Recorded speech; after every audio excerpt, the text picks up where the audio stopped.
దేవుని పరిశుద్ధమైన నామమునకు స్తోత్రములు. ఈ ఆదివారపు ఆరాధనకు కూడి వచ్చిన మీ అందరికీ ప్రభు పేరట నా హృదయపూర్వకమైన వందనాలు చెల్లిస్తున్నా. ప్రజలాడు హల్లెలూయా. ఒక వాక్య భాగాన్ని మనము చదువుకొని కొద్ది మాటలు ధ్యానించుకొని ఇక నుండి ఆశీర్వాదకరముగా వెళదాము. ముందుగా చదవండి. ద్వితీయోపదేశకాండము 4వ అధ్యాయము 9వ వచనము. అయితే నీవు జాగ్రత్త పడుము, నీవు కన్నులారా చూచిన వాటిని మరువక యుండునట్లు అవి నీ జీవిత కాలమంతయు నీ హృదయములో నుండి తొలగిపోకుండునట్లును నీ మనస్సును బహు జాగ్రత్తగా కాపాడుకొనుము. నీ కుమారుల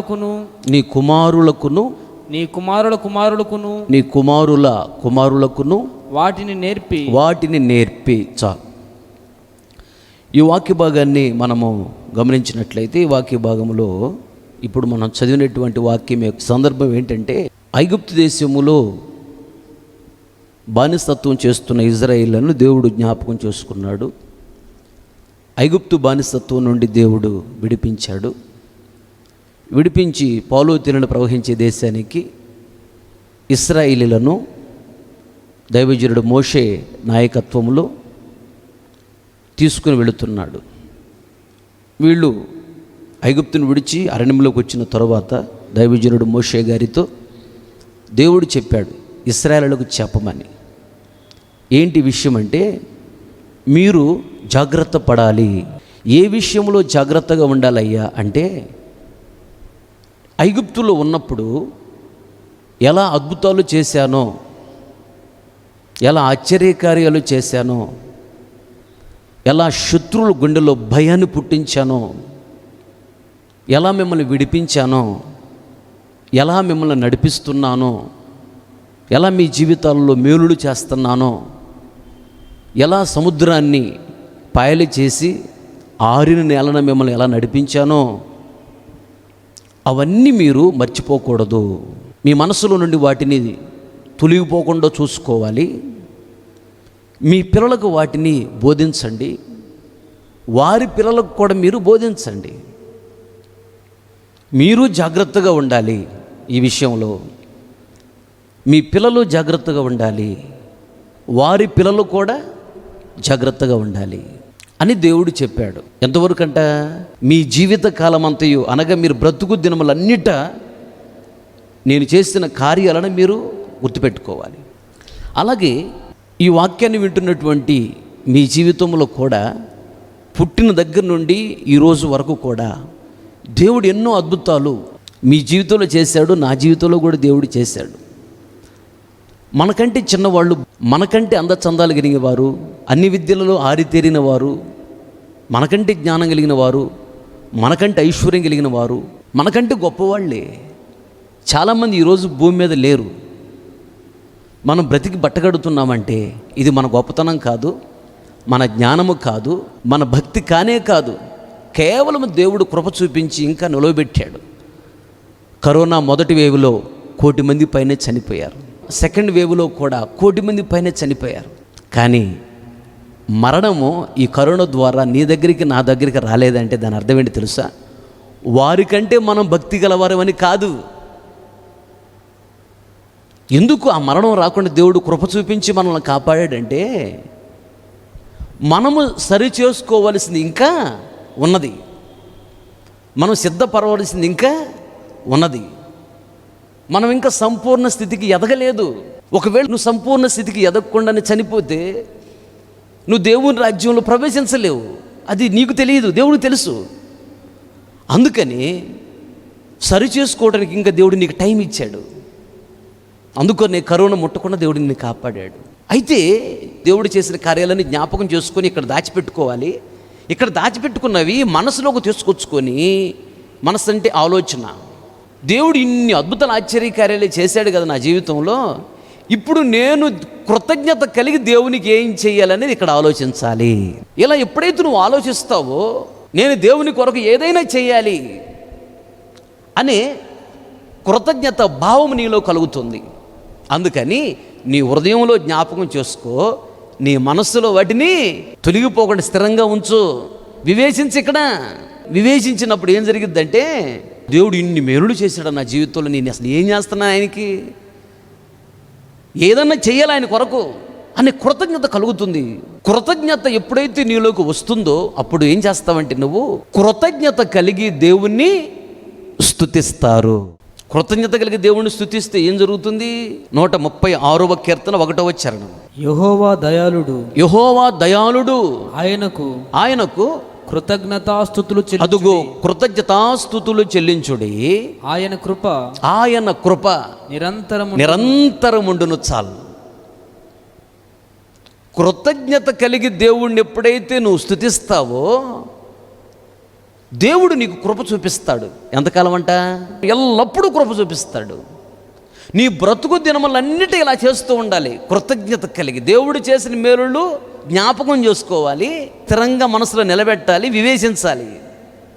ఇన్ని మేలులు చేశాడని కృతజ్ఞత భావం పెరుగుతుంది. కృతజ్ఞత భావం నీలో ఎప్పుడైతే పెరుగుతుందో కృతజ్ఞత కలిగి దేవుడు నువ్వు స్తుతిస్తావు హృదయపూర్వకంగా. కృతజ్ఞత కలిగి ఇలా స్తుతిస్తున్నప్పుడు ఎల్లప్పుడూ దేవుడు కృప చూపిస్తాడు. కృప అంటే ఇక అర్హత లేకపోయినా నువ్వు గొప్పగా దీవించబడుతూ ఉంటావు. గట్టిగా చెప్పకూడదు, దేవుని నామాన్ని మహిమపరచండి. ప్రజలాడు హల్లెలూయా. 5 రొట్టెలు 2 చేపలు ఉన్నాయి యేసయ్య దగ్గర. ఇంచుమించుగా అక్కడ 20,000 మంది ఉన్నారు. పురుషులు 5,000 మంది, స్త్రీలు ఇప్పుడు రెట్టింపేగా, చిన్నపిల్లలు ఉంటారు. ఇంకా 5 రొట్టెలు 2 చేపలు సరిపోతాయా? సరిపోవు. వాటిని తీసుకొని యేసయ్య కృతజ్ఞతగా స్తుతులు చెల్లించాడు. అంతే.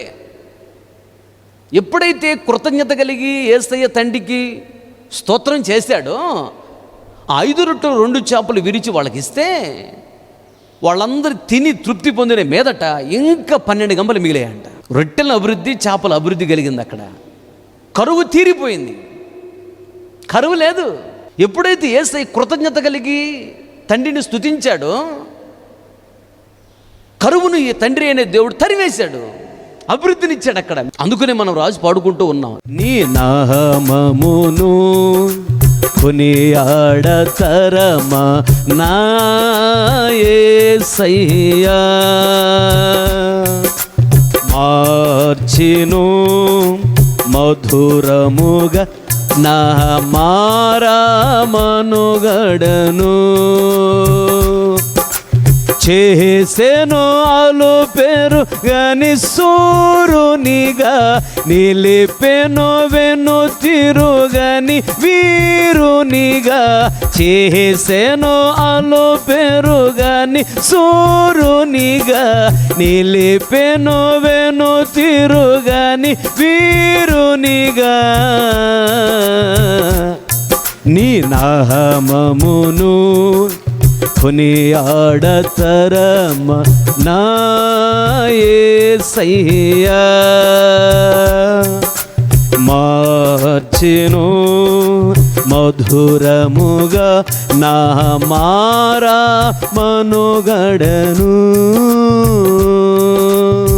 ఆమె కృతజ్ఞత భావం రాగానే ఒక వ్యక్తి చేసే పనులు ఇవి. కృతజ్ఞత కలిగి స్తుతిస్తాడు. రెండోది 100వ కీర్తన 4వ చరణం.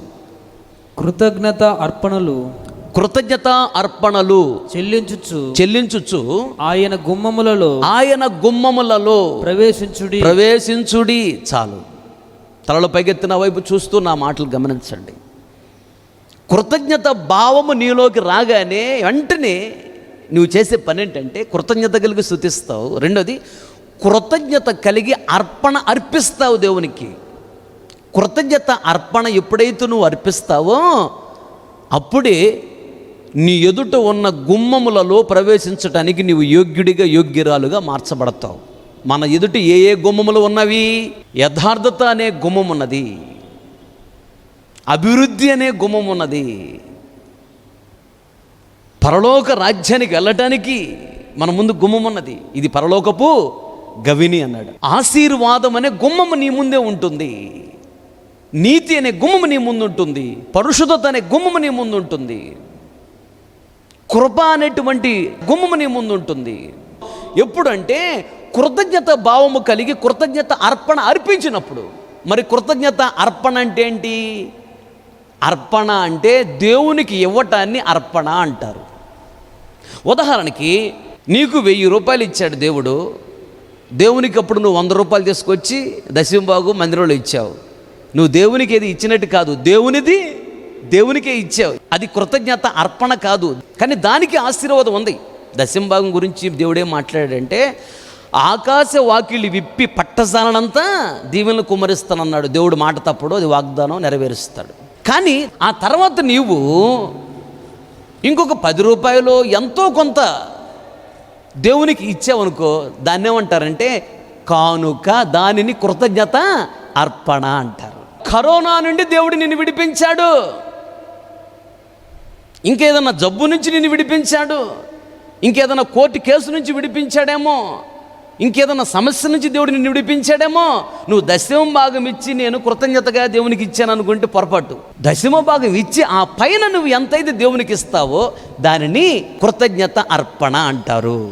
ఈ కృతజ్ఞత అర్పణ నువ్వు ఇచ్చినప్పుడే నీ ముందు ఉన్నటువంటి గుమ్మములలో నువ్వు ప్రవేశించగలవు.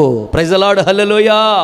మూడోదిగా ఇంకొక మాట చదవండి. ఆదికాండము 8వ అధ్యాయం 20-21 వచనాలు.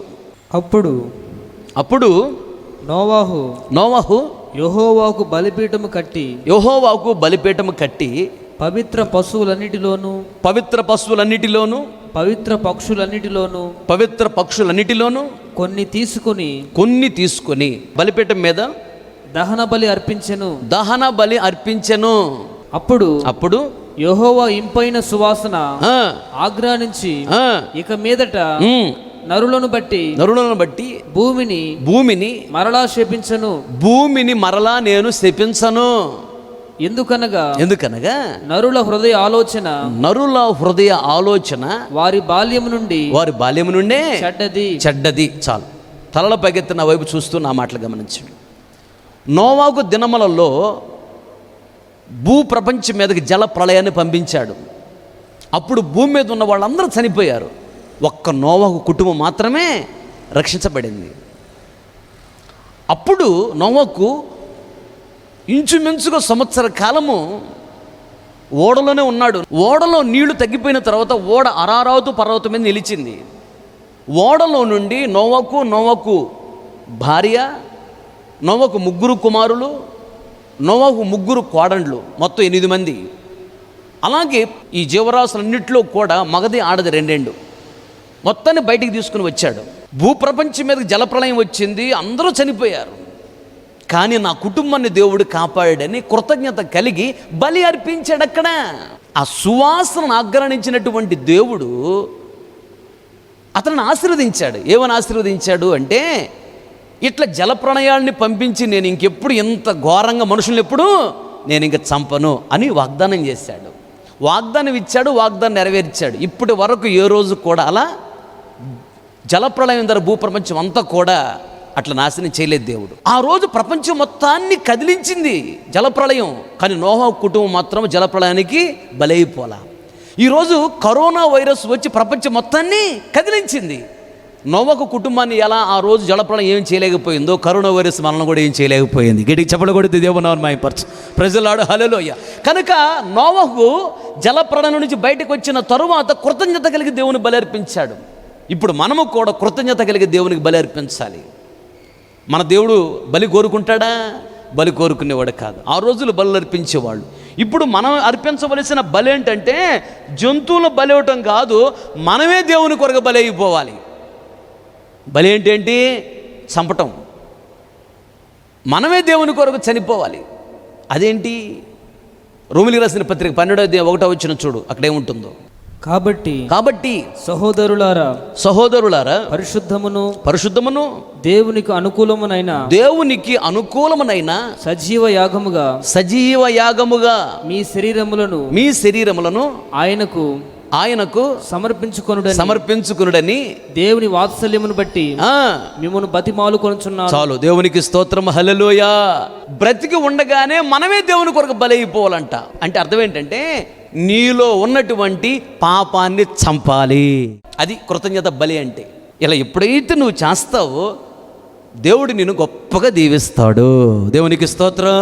దేవుడు నీ జీవితంలో చేసిన మేలులు జ్ఞాపకం చేసుకున్నప్పుడు కృతజ్ఞత నీ జీవితంలోకి వస్తుంది. స్తుతిస్తావు, కృతజ్ఞత అర్పణ అర్పిస్తావు, కృతజ్ఞత బలి చెల్లిస్తావు, బాగా దీవించబడతావు. ఒక మాట కూడా చూడండి, ఆయన దేవుడు చేసిన మేలులు మర్చిపోకుండా కృతజ్ఞత కలిగి నువ్వు జ్ఞాపకం చేసుకుని బ్రతుకుతూ ఉన్నప్పుడు దేవుడు ఇంకెలా దీవిస్తాడు కూడా ఇంకొక మాట కూడా చూపిస్తా. 63వ కీర్తన 4వ చరణం నుండి 8వ చరణం వరకు. నా మంచం మీద నిన్ను జ్ఞాపకం చేసుకుని, నా మంచం మీద పడుకున్నప్పుడు నిన్ను జ్ఞాపకం చేసుకున్నాను. రాత్రి జాముల యందు నిన్ను ధ్యానించినప్పుడు, నిన్ను లేదా నీవు చేసిన కార్యాలను జ్ఞాపకం చేసుకుని నేను ధ్యానించినప్పుడు క్రొవ్వు మెదడు నాకు దొరికినట్లుగా నా ప్రాణము తృప్తి పొందుచున్నది. చాలు, దేవుని కార్యాలను నువ్వు జ్ఞాపకం చేసుకున్నప్పుడు దేవుడు నీ ప్రాణమును తృప్తిపరుస్తాడంట. ఆ క్రింద ఇంకా చదువు. ఉత్సహించు పెదవులతో నా నోరు నిన్ను గూర్చి గానము చేయుచున్నది. ఉత్సాహంగా పాటలు పాడి దేవుణ్ణి నీవు గణపరచగలవు. కాగా నా జీవిత కాలమంతయు నేనీలాగున నిన్ను స్తుతించెదను. అదుగో, జీవిత కాలమంతయు ఇలా గుర్తు చేసుకోవాలని దేవుడు చెప్పాడు. ఇలా ఎప్పుడైతే నువ్వు చేస్తావో నీ జీవిత కాలమంతా దేవుడు నిన్ను గణపరుస్తాడు. నువ్వు జీవితకాలం అంతా ఇలా గుర్తు చేసుకుని దేవుడిని స్తుతిస్తూ ఉంటే, దేవుడిని స్తుతించి దేవుడిని గణపరిచినప్పుడు దేవుడు నిన్ను గణపరుస్తాడు. దేవుడేమన్నాడు? నన్ను గణపరచువారిని నేను గణపరుస్తా అన్నాడు. నీ ఉద్యోగం కావచ్చు, నీ వ్యాపారం కావచ్చు, నీ పంట పొలాలలో నువ్వు వెళుతున్న ప్రతి మార్గంలో దేవుడు నేను గణపరుస్తూ ఉంటాడు. ఆ తర్వాత నీ నామమును బట్టి నా చేతులెత్తెదను, నీవు నాకు సహాయకుడివై ఉంటివి. అదుగో, ఎప్పుడైతే నువ్వు దేవుడు చేసిన కార్యాలను జ్ఞాపకం చేసుకుంటావో దేవుడు నీకు సహాయం చేస్తూ ఉంటాడు. దేవుడు సహాయం చేశాడంటే మనుషుల సహాయం నీకు అక్కరలేదు. దేవుడు నీకు సహాయం చేశాడంటే నీవు అనేక మందికి సహాయం చేస్తావు. దేవుడు ఒక్కడు నీకు సహాయం చేశాడంటే నువ్వు ప్రపంచం మొత్తానికి సహాయం చేయగలవు. ఎప్పుడు నీకు దేవుడు సహాయం చేస్తాడంటే దేవుడు చేసిన మేలులు తలంచుకొని జ్ఞాపకం చేసుకొని దేవుడిని నువ్వు గణపరిచి స్తుతించినప్పుడు నీకు సహాయం చేస్తాడంట ఆయన. ఆ క్రింద కూడా ఇంకా చదువు తర్వాత మాటలు. నీ రెక్కల చాటున శరణు జొచ్చి ఉత్సాహధ్వని చేసేదను, నా ప్రాణము నిన్ను అంటి వెంబడించుచున్నది, నీ కుడి చేయి నన్ను ఆదుకొనుచున్నది. అదుగో, చాలు, ఆయన కుడి చేతిని చాపంట నిన్ను ఆదుకుంటాడంట. ఎప్పుడు ఆదుకుంటాడు? ఆపదలు వచ్చినప్పుడు ఆదుకుంటాడు. స్నేహితులు, బంధువులు సహజముగా నీ దగ్గర అన్నీ ఉన్నప్పుడు నీతో చాలా ఫ్రెండ్లీగా బాగుంటారు. ఆస్తులన్నీ కరిగిపోయినప్పుడు, సమస్యలు నీకు ఎదురైనప్పుడు బంధువులు దూరం అవుతారు, స్నేహితులు దూరం అవుతారు. ఎందుకు? నువ్వు అప్పులు అడుగుతావని భయం వాళ్ళకి. అప్పులు అడుగుతావేమని నిన్ను చూడంగానే దూరంగా తొలగిపోతూ ఉంటారు. నువ్వు అడుగుతావనని నువ్వు వాళ్ళ దగ్గరికి వెళ్ళగానే వాళ్ళు ఏమంటారు తెలుసా? నాకు ఇట్టిగా 1 లక్ష రూపాయలు అవసరం, ఆడ ఇప్పించిపోయామంటారు. ఎందుకు? నువ్వు అడగడానికి వచ్చిన వాళ్ళకి తెలుసు. దాన్ని ఏమంటారు? ముందల కాళ్ళకి బంధలేటువంటి. అది నువ్వు అడగక మునిపి నిన్ను అడుగుతారు. ఇక నువ్వు అడగకుండా ఉంటావని. ఏమైనా నన్ను అడుగుతుందిలే, ఇక ఏమని మనం ఏం అడుగుదామని నువ్వు అడగకుండా ఉంటావని. ఒకవేళ నువ్వు అప్పటికి అడిగేవనుకో ఏమంటారు తెలుసా? నా దగ్గర ఉంటే నిన్నెందుకు అడుగుతాను, నేను నా దగ్గర లేకే కదా నిన్ను అడుగుతుంది. ఇప్పుడు అంటే ఆపదలు వచ్చినప్పుడు మనుషులు ఆదుకోరు, సహాయం చేయరు, దూరంగా వెళ్ళిపోతారు. కానీ చిన్నప్పటి నుంచి దేవుడు చేసిన మేలులు నువ్వు జ్ఞాపకం చేసుకుని దేవుడిని స్తుతించే వ్యక్తి అయితే దేవుడు ఏం చేస్తాడో తెలుసా? ఆపదలు వచ్చినప్పుడు దేవుడు నీ దగ్గరికి వచ్చి నిన్ను ఆదుకుంటాడంట. దేవునికి స్తోత్రం, హల్లెలూయా. కనుక జాగ్రత్త పడు. దేవుడు చేసిన మేలులు కనులారా చూసావు కదా, జ్ఞాపకం చేసుకో. కృతజ్ఞత కలిగి బ్రతుకు. ఇన్ని దీవెనలు ఉన్నాయి. ఒకవేళ దేవుడు చేసిన మేలులు జ్ఞాపకము చేసుకోకుండా మర్చిపోయావా, ఏం జరిగిందో తెలుసా? ఇప్పుడు చూడు, 78వ కీర్తన 11వ చరణం. ఆయన క్రియలను ఆయన వారికి చూపిన తన ఆశ్చర్య క్రియలను వారు మరచిపోయి. అదుగో, దేవుడు చేసిన ఆశ్చర్య కార్యాలను వాళ్ళు మర్చిపోయారంట ఇశ్రాయేలు. ఆ మర్చిపోయినందుకు ఏం జరిగిందంట? 17వ వచనం చూడు. అయినను వారు ఆయనకు విరోధముగా ఇంకను పాపము చేయుచునే వచ్చిరి. దేవుడు చేసిన కార్యాలను ఒక వ్యక్తి ఎప్పుడైతే జ్ఞాపకము చేసుకోకుండా మర్చిపోతాడో ఏం జరిగింది తెలుసా? ఆ వ్యక్తి పాపంలో పడతాడు. గుర్తుపెట్టుకో. 19వ వచనం చూడు. ఇంకా ఈ అరణ్యములో దేవుడు భోజనము సిద్ధపరచగలడా అనుచు వారు దేవునికి విరోధముగా మాట్లాడిరి. చూడు, ఎప్పుడైతే దేవుడు చేసిన కార్యాలు మర్చిపోయారో రెండోది జరిగే నష్టం ఏంటంటే, దేవుడు భోజనం మనకు పెట్టగలడా? దేవుడు మన అప్పులు తీరుస్తాడంటావా? దేవుడు సంతానాన్ని ఇస్తాడంటావా? దేవుడు ఆరోగ్యాన్ని ఇస్తాడంటావా? అనుమానం. దేవునికి విరోధంగా మాట్లాడటం అనేది స్టార్ట్ అయింది. ఇంకా దేవుడు చేసిన కార్యాలు మర్చిపోతే, జ్ఞాపకం చేసుకోకుండా. ఇంకోటి ఏంటి తెలుసా? ఆ తర్వాత ఇంకో మాట కూడా చూడు, 22వ వచనం. వారు దేవుని యందు విశ్వాసం ఉంచలేకపోయిరి. దేవుని యందు విశ్వాసం ఉంచలేకపోయారంట. దేవుడు చేసిన కార్యాలు మర్చిపోయారంటే దేవుని యందు విశ్వాసం కాదు ఉండేది. ఏముండిద్దంట? అవిశ్వాసం వచ్చింది. ఒక వ్యక్తిలోకి అవిశ్వాసం వచ్చిందంటే ఏ దీవెన పొందలేడు. ఒక వ్యక్తిలో విశ్వాసం ఉన్నదంటే అన్ని దీవెనలు పొందగలడు. అన్ని దీవెనలు పొందడానికి యోగ్యత విశ్వాసం. నమ్ముట నీ వల్లది, నమ్మువానికి సమస్తము సాధ్యమే. నమ్మకం అంటే విశ్వాసం. విశ్వాసం నీలో ఉంటే అన్ని దీవెనలు పొందగలవు. విశ్వాసం లేదు, అవిశ్వాసం ఉన్నది అంటే అర్థం ఏంటంటే ఇక ఏ దీవెనలు పొందలేరు. దేవుడు చేసిన మేలులు ఎవడైతే జ్ఞాపకం చేసుకోకుండా మర్చిపోతాడో వాడికి కలిగే నష్టం, అతనిలోకి అవిశ్వాసం వస్తుందంట. 59వ వచనం కూడా చూడు. దేవుడు దీన్ని చూచి ఆగ్రహించి ఇశ్రాయేలునందు బహుగా అసహించుకున్నాడంట ఇజ్రాయేల్ని. దేవుడు అంటే ఇశ్రాయేల్ని అసహించుకున్నాడంట. చిపోతలు బండి నీ ముఖం నాకు చూపించొద్దు అని. చూసావా? దేవుడు చేసిన మేలులు జ్ఞాపకము చేసుకొని కృతజ్ఞత కలిగి దేవుడిని స్తుతించినప్పుడు ఎన్ని దీవెనలు ఉన్నాయో చూడు. దేవుడు చేసిన మేలులు జ్ఞాపకం చేసుకోకుండా మర్చిపోతే ఎంత నష్టమో చూడండి. చాలా నష్టం అన్నది. అందుకని ప్రభు ఇక్కడ ఏమన్నాడంటే జాగ్రత్త పడుము అన్నాడు. ఎందుకు ప్రభు జాగ్రత్త పడాల్సిన విషయం ఏముంది దీంట్లో అని అనుకోవచ్చు. మామూలుగా బైక్ వేసుకుని వెళ్తుంటే జాగ్రత్త అయ్యా అంటారు. ఎందుకు? ఇక్కడే బైక్ మీద కూర్చున్నట్టు జాగ్రత్త అంటారా? అనరు. రోడ్డు మీదకి వెళ్తుంటే జాగ్రత్త అంటారు, యాక్సిడెంట్ జరుగుతాయేమోనని. జాగ్రత్త అన్నారు అంటే దాని వెనకేదో ప్రమాదం ఉందని అర్థం. ఇక్కడ దేవుడు కూడా జాగ్రత్త అన్నాడంటే అక్కడ ఏదో ప్రమాదం ఉంది. ఏ ప్రమాదం ఉంది? జ్ఞాపకము చేసుకుంటే దీవెనలు ఉన్నాయి, కానీ దేవుడు చేసిన మేలులు మర్చిపోతే భయంకరమైన శాపం ఉంది, అక్కడ ప్రమాదం ఉంది అక్కడ. అందుకనే జాగ్రత్త పడు అన్నాడు. దేవునికి స్తోత్రం. చెప్పలు గట్టిగా హల్లెలూయా. ఈ కార్యములు నీ జీవిత కాలమంతయు దేవుడు చేసిన మేలులు జ్ఞాపకము చేసుకొని నీ మనసులో నుంచి తొలగిపోకుండా కృతజ్ఞత కలిగి స్తుతించాలి. కృతజ్ఞత కలిగి దేవునికి కృతజ్ఞత అర్పణ అర్పించాలి.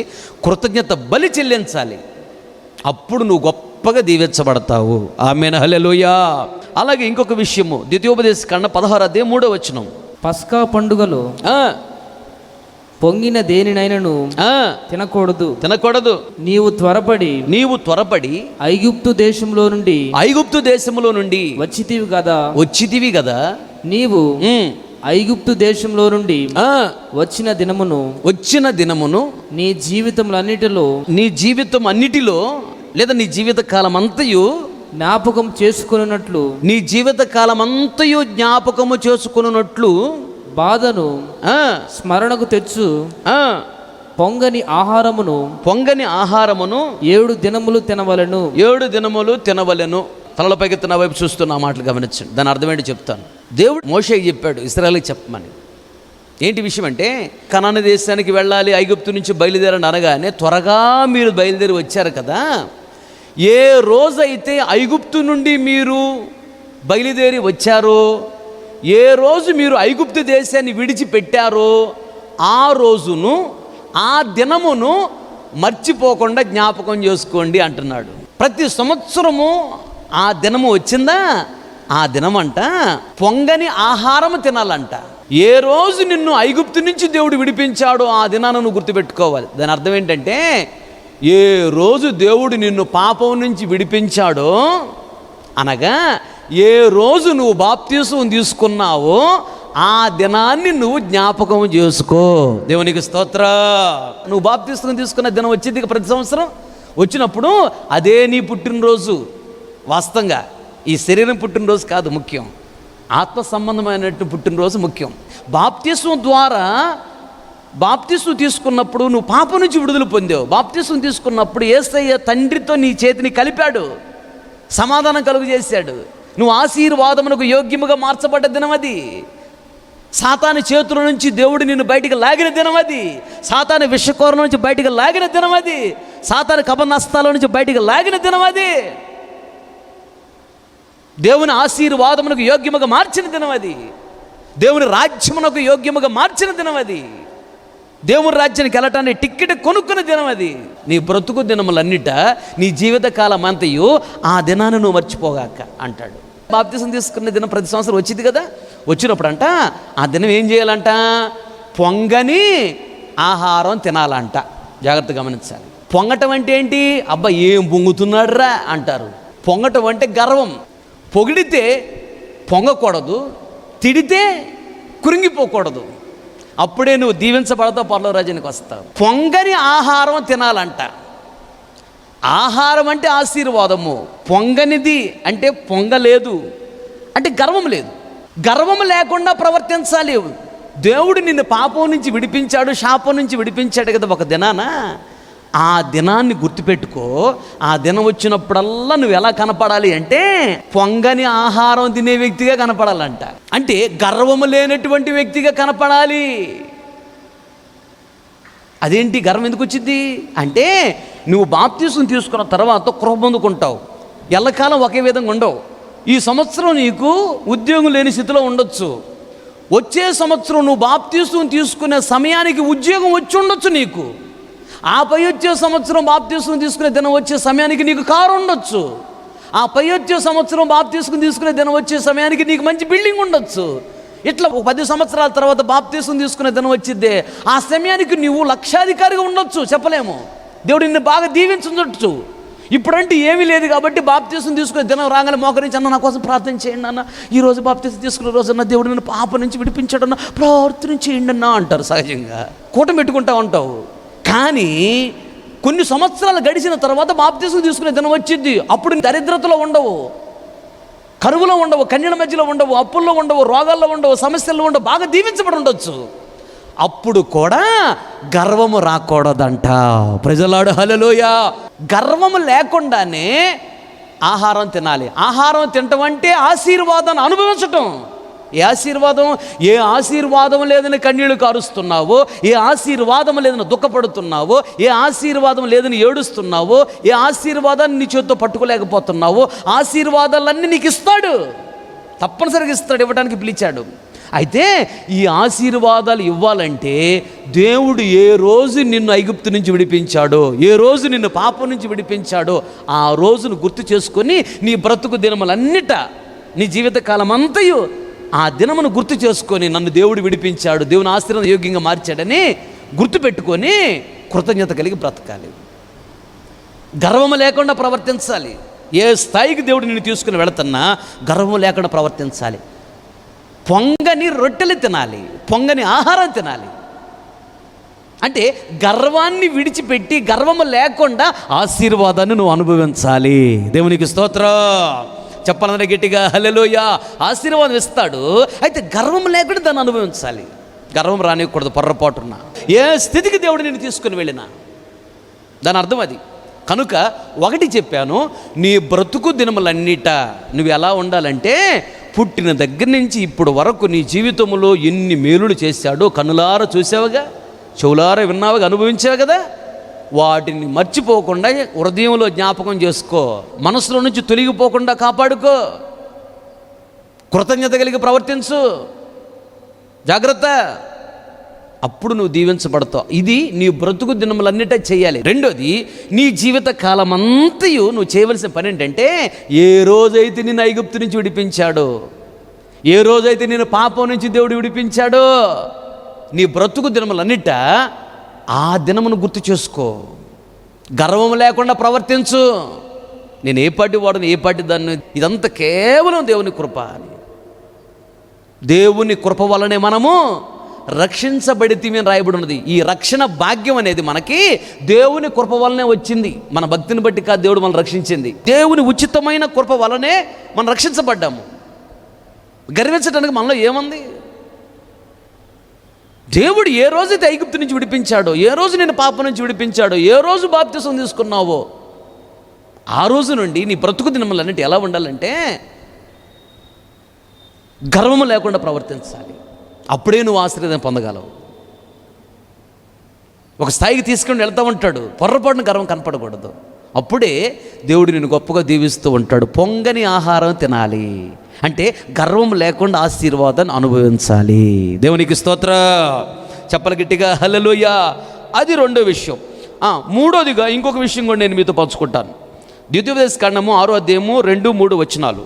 నీ దేవుడైన యెహోవాకు భయపడి నేను నీకు ఆజ్ఞాపించు ఆయన కట్టడలన్నీయు ఆజ్ఞలన్నీయు నీ జీవిత దినములన్నిటను గైకొనుచు నీవు దీర్ఘాయుష్మంతుడ అగునట్లు మీరు స్వాధీనపరచు కొనుటకు ఏరు దాటి వెళ్ళుచున్న దేశమందు మీరు జరుపుకొనుటకు మీకు బోధింపవలనని మీ దేవుడైన యెహోవా ఆజ్ఞాపించిన ధర్మమంతయు అనగా కట్టడలు విధులు ఇవే కాబట్టి ఇశ్రాయేలు నీ పితరుల దేవుడైన యెహోవా నీతో చెప్పిన ప్రకారము పాలు తేనెలు ప్రవహించు దేశంలో మేలు కలిగి బహుగా అభివృద్ధి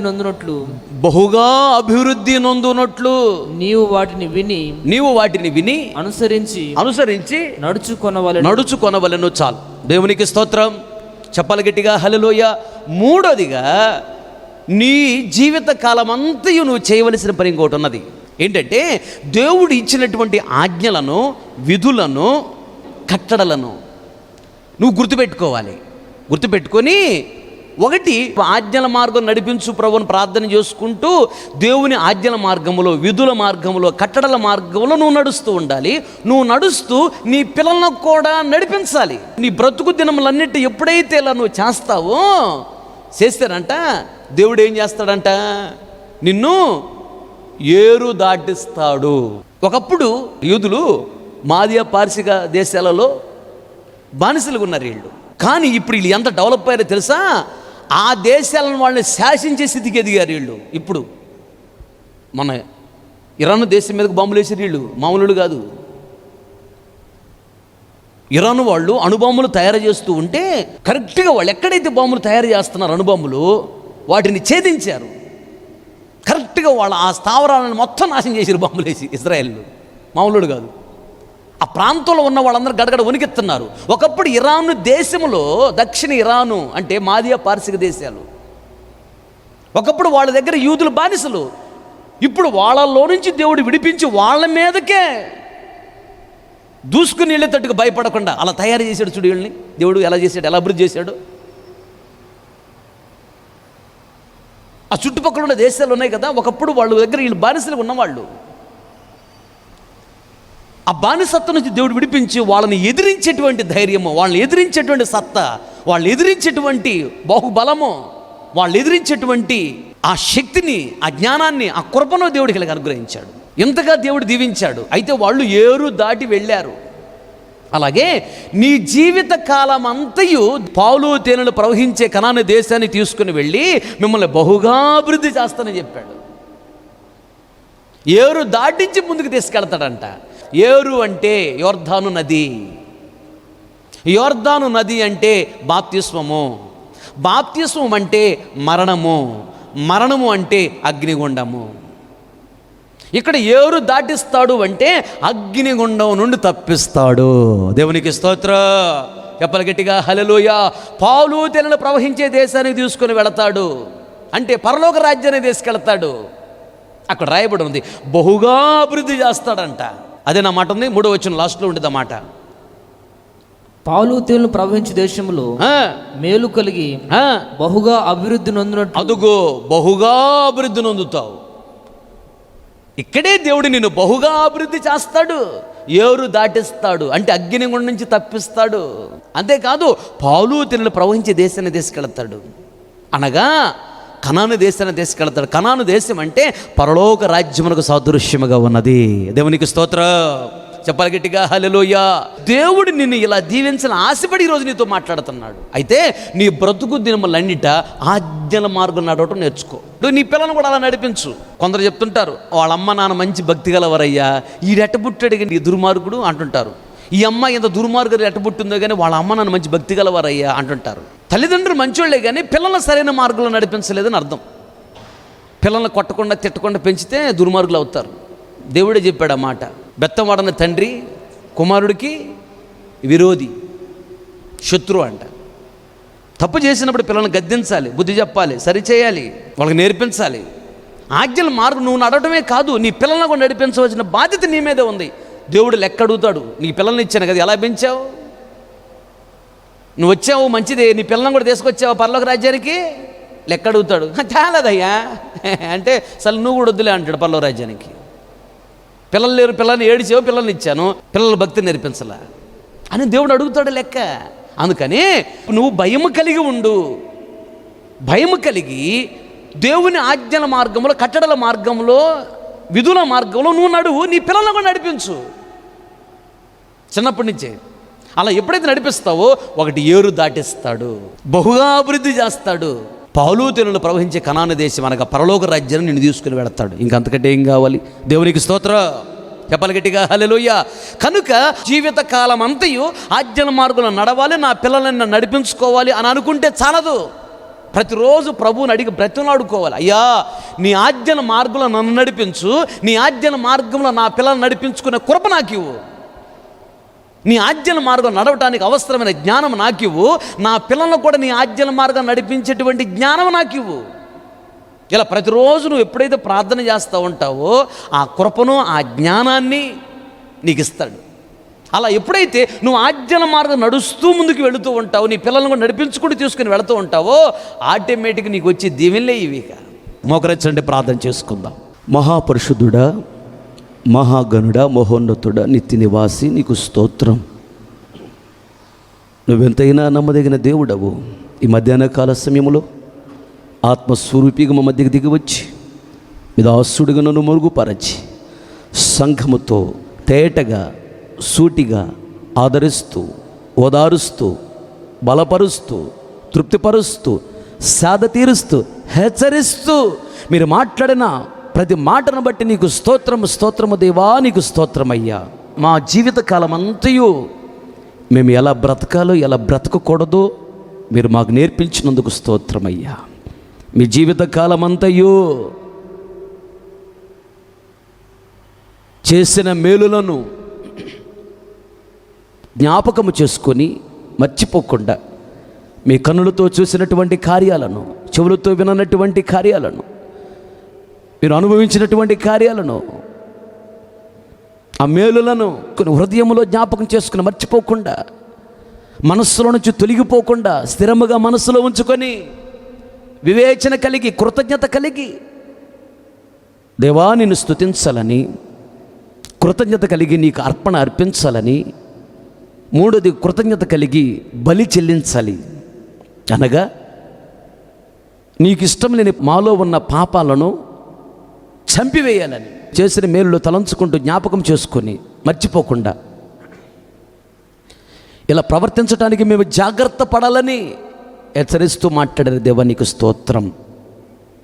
అప్పుడే నిరంతరము కృపను మేము పొందుకుంటామని, కరువు నుండి విడుదల పొంది సమృద్ధిని మేము అనుభవిస్తామని, అలాగే నీ సహాయాన్ని మేము పొందగలమని, ప్రాణమునకు నెమ్మది, తృప్తి కలుగుతుందని, ఆపదలు వచ్చినప్పుడు మిమ్మల్ని ఆదుకుంటాను అని ఇలా మాతో మీరు మాట్లాడినందుకు నీకు స్తోత్రాలు చెల్లిస్తున్నానయ్యా. ఒకవేళ మీరు చేసిన మేలులు మర్చిపోయినట్లయితే వారు పాపంలో పడతారని, దేవానికి విరోధముగా మాట్లాడతారని, అవిశ్వాసములో పడిపోయి ఏ దీవెన పొందలేరని, కనుక మీరు బహు జాగ్రత్తగా ఉండండి. ఇక్కడ ప్రమాదం అన్నది ఎప్పుడైతే మీరు మర్చిపోతారో అప్పుడు ఇలాంటి ప్రమాదాల్లో పడతారో, బహు జాగ్రత్త అని హెచ్చరిస్తూ మీరు మాట్లాడినందుకు స్తోత్రం. మీ జీవిత కాలమంతయు చేసిన మీరు జ్ఞాపకం చేసుకుని కృతజ్ఞత కలిగి ప్రవర్తించాలి అని హెచ్చరించినందుకు స్తోత్రం అయ్యా. రెండోదిగా, ఏ రోజైతే ఐగుప్తు నుంచి మీరు మమ్మల్ని విడిపించారో, ఏ రోజైతే పాప నుంచి విడిపించారో, అనగా ఏ రోజైతే మేము బాప్తిసం తీసుకున్నామో ఆ దినాన్ని బట్టి గర్వించక ఇది దేవుని ఉచిత కృపే అని గుర్తిరిగి పొంగని రొట్టెలు మేము తినాలని, గర్వము లేకుండా మేము ప్రవర్తించాలని, గర్వం మా జీవితంలోకి రాకూడదయ్యని ప్రార్థన చేసుకొని గర్వాన్ని విడిచిపెట్టి మీరిచ్చే ఆశీర్వాదంలో మేము అనుభవించాలని, ఆ దినాన్ని మర్చిపోకూడదని, ఏ స్థాయికి దేవా మీరు మమ్మల్ని తీసుకుని వెళ్ళినా, ఎలాంటి పరిస్థితుల్లో నేను ఉంటే దేవుడు నన్ను విడిపించాడు, నన్ను తప్పించాడు, దేవుడు నన్ను కాపాడాడు, నన్ను ఇలా ఆశీర్వదించాడని ఆ దినాన్ని మర్చిపోకుండా దేవా కృతజ్ఞత కలిగి గర్వము లేకుండా ప్రవర్తించే వారంగా ఉండాలని, తగ్గింపు కలిగిన వారంగా మేము ఉండాలని, మీరు మా జీవిత కాలం అంతా మేము అలా ఉండాలని మీరు మాకు నేర్పించినందుకు స్తోత్రం.